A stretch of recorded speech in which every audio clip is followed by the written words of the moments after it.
ऐतिहासिक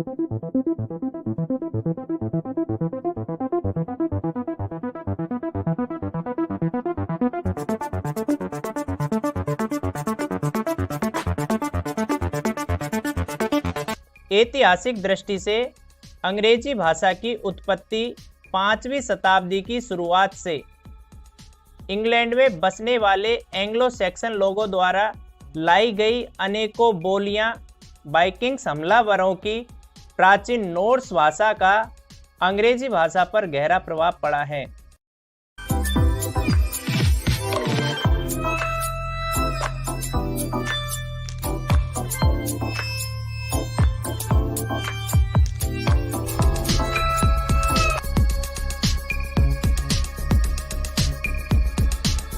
भूतपूर्व British उपनिवेशों, Anglo Saxon लोगों, वाइकिंग हमलावरों, द्वितीय विश्व युद्ध आदि के बारे में जानकारी हमें इतिहास में मिलती है। इतिहास की खोज किसी ने नहीं की है। जब इंसान भूतकाल में घटी घटनाओं को जुबानी याद रखने में असमर्थ महसूस करने लगा तो इसको लिपिबद्ध करना शुरू कर दिया। कुछ विवेकशील व्यक्तियों ने इसे तारीख व समय के अनुसार लिपिबद्ध किया। वही आजकल का प्रामाणिक इतिहास है। इतिहास का शाब्दिक अर्थ। इतिहास शब्द की उत्पत्ति लैटिन तथा ग्रीक शब्द से मानी जाती है, जिसका अर्थ है जानना। भारतीय परंपरा के अनुसार इतिहास शब्द का अर्थ है ऐसा ही हुआ।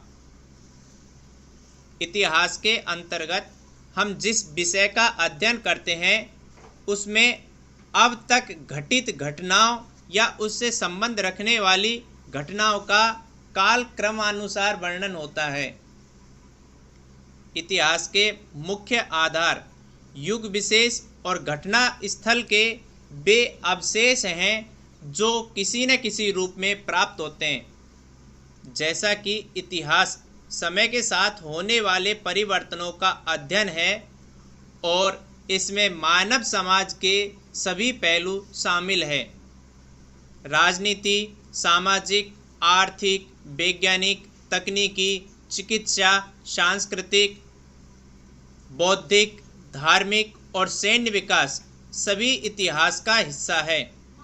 आज के इतिहास शब्द का अर्थ है परंपरा से प्राप्त उपाख्यान समूह, जैसे कि लोक कथाएं, वीर गाथा, जैसे कि महाभारत या ऐतिहासिक साक्ष्य।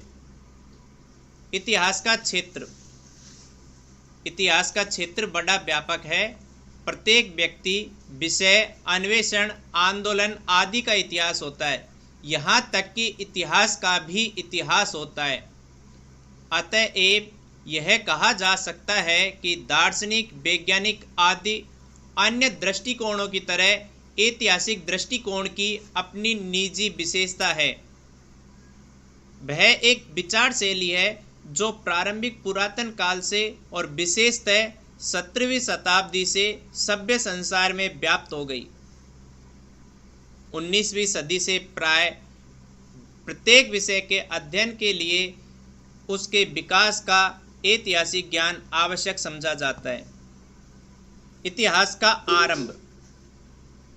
लिखित इतिहास का आरंभ पद्य अथवा गद्य में वीर गाथा के रूप में हुआ। फिर वीरों अथवा विशिष्ट घटनाओं के संबंध में अनुश्रुति अथवा लेखकों की पूछताछ से गद्य में रचना प्रारंभ हुई। इस प्रकार से लेख कपड़ों, पत्थरों, छालों और खपड़ों पर मिलते हैं। कागज का आविष्कार होने से लेखन और पाठन का मार्ग प्रशस्त हो गया।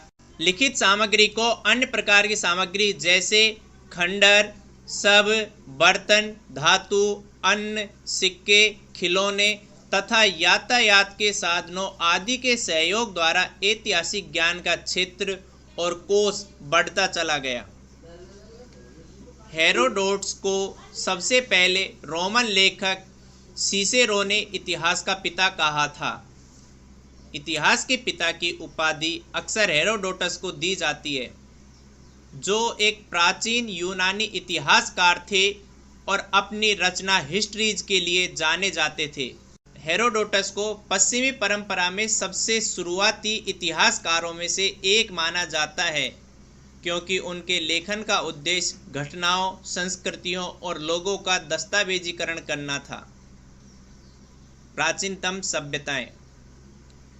असभ्यता से अर्ध सभ्यता तथा अर्ध सभ्यता से सभ्यता के प्रथम सोपान तक हजारों सालों की दूरी तय की गई होगी, लेकिन विश्व के किस समय किस तरह से ये सभ्यताएं विकसित हुई, इसकी कोई जानकारी आज नहीं मिलती है। हाँ, इतना अवश्य मालूम हो सकता है कि प्राचीन विश्व की सभी सभ्यताएं नदियों की घाटियों में ही उदित हुई और फली फूली। दजला फरात की घाटी में सुमेर सभ्यता, बाबिली सभ्यता तथा असीरियन सभ्यता, नील की घाटी में प्राचीन मिस्र की सभ्यता और सिंधु की घाटी में सिंधु घाटी सभ्यता का विकास हुआ। भारतीय संस्कृति में किसी भी अनुष्ठान से पहले जम्मू द्वीपे भारतवर्षे भरतखंडे आर्यावर्ते राज्य नगरे अमुक बोलते हैं। इसका अर्थ क्या है? विज्ञान और अन्वेषण से पता चला है कि कोई 500 लाख साल पहले भारतीय उपमहाद्वीप एशिया से अलग एक पृथक महाद्वीप था, जो कालांतर में आकर एशिया से जुड़ गया। इसी कारण हिमालय पर्वत का निर्माण हुआ, जो दो महाद्वीप के टकराव से बना एक कृत्रिम पर्वत है। जम्मू द्वीपे भरतखंडे आर्यावर्ते एक संकल्प है जिसका इस्तेमाल भारत को बनाने के लिए किया जाता है।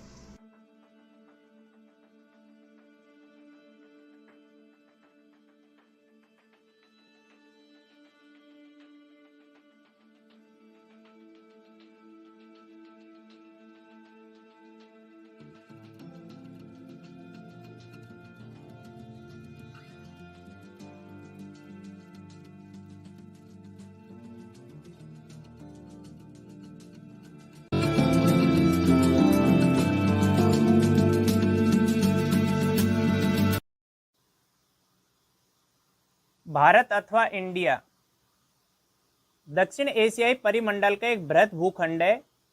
उत्तर में हिमालय पर्वतमालाओं तथा दक्षिण में हिंद महासागर, दक्षिण पश्चिम में अरब सागर एवं दक्षिण पूर्व में बंगाल की खाड़ी से घिरा यह भूभाग अति प्राचीन काल से ही एक सुस्पष्ट भौगोलिक एवं भू राजनीतिक इकाई रहा है। भारत का नामकरण वायु पुराण के अनुसार राजा दुष्यंत के पुत्र भरत के नाम पर हुआ। वस्तुतः भारत शब्द का सर्वप्रथम उल्लेख पुराणों में ही मिलता है। बौद्ध काल में इस क्षेत्र के लिए जम्बू द्वीप शब्द प्रचलित था। वैदिक काल में आर्यों द्वारा शासित क्षेत्र मध्य देश कहलाता था। बाद में इसे ब्रह्मावर्त या आर्यावर्त की संज्ञा दी गई। आर्यावर्त का विस्तार हिमालय से लेकर विंध्य पर्वतों के मध्य था। विंध्य पर्वतों के दक्षिण में विस्तृत क्षेत्र को दक्षिणापथ कहा जाता था। कालांतर में आर्यावर्त शब्द का प्रयोग कश्मीर से कन्याकुमारी तक विस्तृत समस्त क्षेत्र के लिए किया जाने लगा और यह भारत या इंडिया का पर्याय बन गया। भारत के पर्याय के रूप में प्रयुक्त इंडिया शब्द की व्युत्पत्ति शब्द इंडोई से हुई। रोमवासी सिंधु नदी को इंडस तथा उसके पूर्व में स्थित प्रदेश को इंडिया कहते थे। पारसियों ने सिंधु नदी को हिंदू तथा इस प्रदेश को हिंदुस्तान नाम दिया। भारत विश्व का एकमात्र अनूठा देश है जिसके नाम पर एक महासागर हिंद महासागर का नामकरण किया गया, जिसके तट पर विश्व के 46 देश, ऑस्ट्रेलिया सहित 27 तटवर्ती, 7 द्वीपीय, 12 स्थलबद्ध अवस्थित हैं। पाश्चात्य विद्वानों ने भारत को उपमहाद्वीप की संज्ञा दी है। क्रेसी के मत में भारत को उपमहाद्वीप कहलाने का उतना ही अधिकार है जितना कि यूरोप को। भारत में जितनी भौतिक, मानवीय तथा सांस्कृतिक विविधताएं पाई जाती है, कदाचित विश्व में अन्यत्र दुर्लभ हैं। इन्हीं कारणों से अंग्रेज भूगोल वेत्ताओं ने भारत को विशाल देश मानते हुए उपमहाद्वीप कहा। वैसे इस मान्यता का आधार कूटनीति था, जिसके कारण अंग्रेजों ने देश को खंडित करके अपना स्वार्थ सिद्ध भारत का ऐतिहासिक राजनीतिक एकीकरण। पुरातात्विक अध्ययनों की कमी के कारण प्रागैतिहासिक एवं आद्य ऐतिहासिक कालों में भारत के अधिवास, प्रतिरूप एवं राजनीतिक संगठन की बहुत कम जानकारी प्राप्त है। इतना अवश्य निश्चित है कि आर्यों के आगमन के पूर्व इस क्षेत्र पर द्रविड़ों का बसाव था, जो सिंधु घाटी सभ्यता के निर्माता थे। आर्यों ने इन्हें पदस्थ कर अपने प्रथम उपनिवेश सप्तसेंदब पंजाब में लगभग 2000 ईसा पूर्व बनाए। क्रमशः ये संपूर्ण गंगा के मैदान में फैल गए। ऋग्वैदिक काल में छोटे राज्यों के विलय की प्रक्रिया प्रारंभ हुई। सम्राट भरत ने अनेक आर्य और अनार्य राजाओं के क्षेत्रों को मिलाकर एक बृहद साम्राज्य की स्थापना की।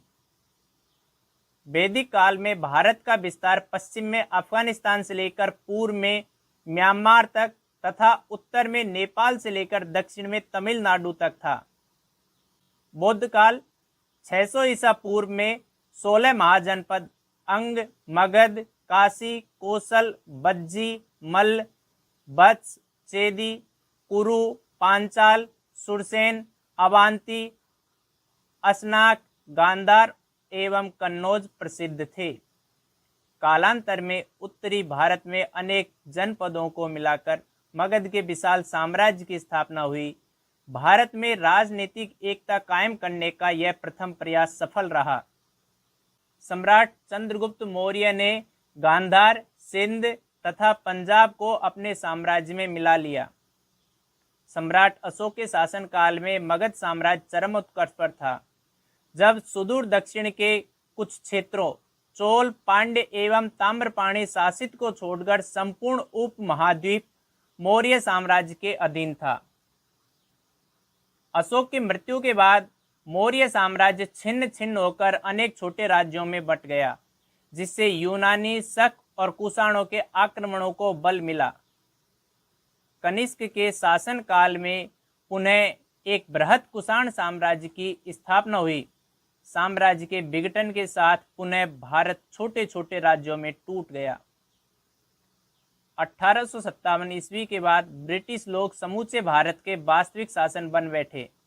ब्रिटिश शासकों ने समूचे क्षेत्र को ब्रिटिश साम्राज्य का अंग बना लिया तथा म्यांमार एवं श्रीलंका को भी ब्रिटिश साम्राज्य में मिला लिया। 15 अगस्त 1947 को भारत स्वतंत्र हुआ, किंतु देश का विभाजन कर दिया। पाकिस्तान पश्चिमी एवं पूर्वी इकाइयों सहित पृथक देश बना। 15 अगस्त 1947 को स्वतंत्रता के साथ ही पाकिस्तान की स्थापना के कारण अविभाजित देश का क्षेत्रफल 42,14,751 वर्ग किलोमीटर से घटकर 31,87,782 वर्ग किलोमीटर रह गया। 26 जनवरी 1950 को भारत के लोकतंत्रीय गणराज्य डेमोक्रेटिक रिपब्लिक ऑफ इंडिया की स्थापना के साथ ही देश में नवीन संविधान लागू हुआ तथा भारत को राज्यों का संघ यूनियन ऑफ स्टेट्स माना। विभाजन के समय देश में 552 विभिन्न प्रकार के स्वतंत्र देशी राज्य विद्यमान थे। स्वतंत्रता प्राप्ति के बाद लौह पुरुष सरदार वल्लभ भाई पटेल के प्रयासों से देश का पुनर्गठन किया गया। 216 राज्यों का विलय करके विभिन्न प्रांत बनाए गए। 61 राज्यों को मिलाकर 7 केंद्र शासित राज्य बने तथा 275 छोटे राज्यों को राजस्थान, मध्य प्रदेश, केरल आदि राज्यों में मिलाया गया। इस प्रकार स्वतंत्र भारत के पुनर्गठन के प्रथम चरण में देश में 4 वर्गों के राज्य थे। ए वर्ग के प्रांत उत्तर प्रदेश, बिहार, पश्चिम बंगाल, असम, उड़ीसा, मध्य प्रदेश, मद्रास वर्तमान तमिलनाडु तथा बम्बई वर्तमान महाराष्ट्र। राज्यपाल द्वारा शासित 9 राज्य थे। वे वर्ग के अंतर्गत पेप्सू वर्तमान मध्य प्रदेश, मैसूर वर्तमान कर्नाटक, सौराष्ट्र, राजस्थान, हैदराबाद तथा त्रावणकोर कोचिन राज्यों पर राज्य प्रमुखों का शासन था। स वर्ग के अंतर्गत अजमेर, कच्छ, कुर्ग, दिल्ली, बिलासपुर, भोपाल, त्रिपुरा, हिमाचल प्रदेश, मणिपुर एवं विंध्य प्रदेश का शासन लेफ्टिनेंट गवर्नर द्वारा संचालित होता था। द वर्ग के अंतर्गत अंडमान व निकोबार द्वीपों का शासन केंद्रीय सरकार द्वारा होता था। राज्यों का इस तरह किया गया वर्गीकरण देश के संगठित एकता को व्यक्त नहीं करता था।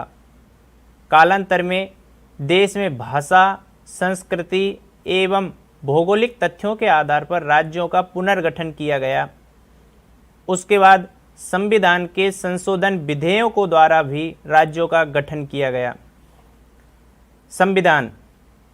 संविधान देश का सर्वोच्च कानून होता है, जिसकी सीमाओं के तहत देश के अन्य सभी कानून बनाए जाते हैं।